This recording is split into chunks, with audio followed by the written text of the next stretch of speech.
In today's video, I'm going to teach you how to delete your account on MyFitnessPal. Whether you found a new way to track your fitness or simply want to take a break, I'll guide you through the entire process to ensure a smooth and successful account deletion.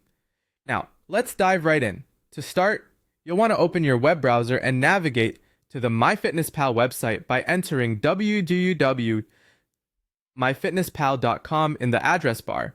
Once the homepage loads, you should see a typical layout featuring a menu bar and a variety of options that highlight their services like tracking calories and recording exercises. If you're not already logged in, now's a good time to enter your credentials. After logging in, take a look at the upper right corner of your screen. You'll find your profile icon or your profile name. Click on that and a drop-down menu will appear. In this menu, you'll see several choices related to your account management. Among these options is Settings. Go ahead and click on Settings to proceed. Once you're in the Settings page, take a moment to review the various options available. These settings allow you to adjust everything from your privacy preferences to the notifications you receive. But today, our focus is on account management.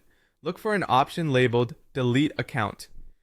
It should be prominently displayed, usually towards the bottom of your settings page. Clicking this will start the account deletion process.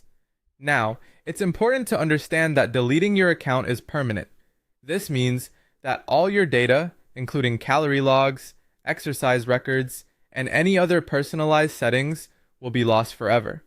So if there's any information you want to keep, make sure you back it up or note it down before continuing. Once you're certain that you want to go ahead, click on Delete Account. After clicking, the website may prompt you with a confirmation message. This is just a final step to ensure that you indeed want to go through with the deletion. It serves as a precaution to prevent accidental deletions. Confirm your choice by clicking Continue or any similar confirmation button displayed. With this final click, the process is complete and your MyFitnessPal account is no longer active. Keep in mind that if you decide to return to MyFitnessPal in the future, you'll need to create a new account from scratch. I hope this guide has made the process clear and simple. Good luck with your future endeavors, whether they involve a new fitness routine or simply enjoying life without tracking for a while. Don't hesitate to reach out if you have any more questions or need assistance with anything else, and thank you for watching.